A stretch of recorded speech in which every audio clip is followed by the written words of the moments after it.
Pep Guardiola g'alabadan norozi bo'lishi mumkinmi? Ha, Manchester City 2-0 hisobida Salfordni mag'lub etdi. Ammo Pep o'yinni zerikarli deb atadi. Assalomu alaykum futbol muxlislari. Bugun Manchester City Salford uchrashuvi, Pepning keskin fikrlari va bu o'yinda e'tibordan chetda qolgan, lekin aslida muhim rol o'ynagan futbolchi haqida gaplashamiz. FA Cup doirasida Etihad stadionida o'tgan o'yinda City minimal ustunlik bilan keyingi bosqichga yo'l oldi. 6-daqiqada Alfie Dorrington avtogol urdi. Ikkinchi gol esa Mark Guehi'dan keldi. Uning klub safidagi ilk goli. Lekin Pep o'yindan qoniqmadi. Biz ularning joylashuvini o'qimadik. Bo'shliqlar qayerda ekanini tushunmadik. Hamma narsa tekis va sekin edi, dedi Guardiola. U 9 ta o'zgarish qildi.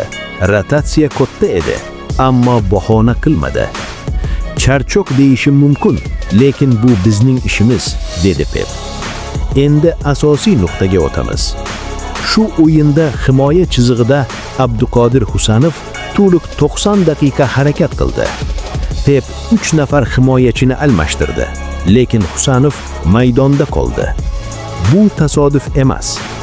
Husanov bu mavsum Manchester City tarkibiga qo'shilganidan beri asta-sekin adaptatsiya jarayonini bosib o'tyapti.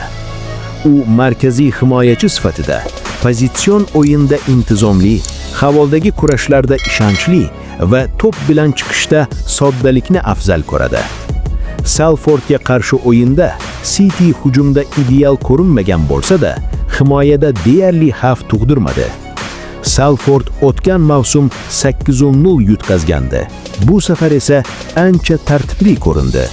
Shunday bo'lsa ham, markazda jiddiy xato kuzatilmadi. Husanov o'yinni tinch o'tkazdi. Riskli paslar qilmagani, pozitsiyani yo'qotmadi. Qarshi hujumlarda birinchi to'siq bo'la oldi. Pepning zerikarli degan o'yini fonida aynan intizomli va xatosiz futbolchilar qadrlanadi. Yana bir ijobiy jihat, John Stones 2 oylik tanaffusdan keyin qaytdi va 65 daqiqa o'ynadi. Pep uning tana tilini maqtadi. Demak, himoya liniyasida raqobat kuchaymoqda. Savol shuki, Pepning talabchan tizimida Husanov o'z o'rnini mustahkamlay oladimi? Bugungi o'yinda u murabbiyning ishonchini saqlab qoldi. Ba'zida yorqinlik emas, barqarorlik muhim bo'ladi. Fikringizni kommentariyada yozib qoldiring. Like bosishni unutmang va kanalga obuna bo'ling.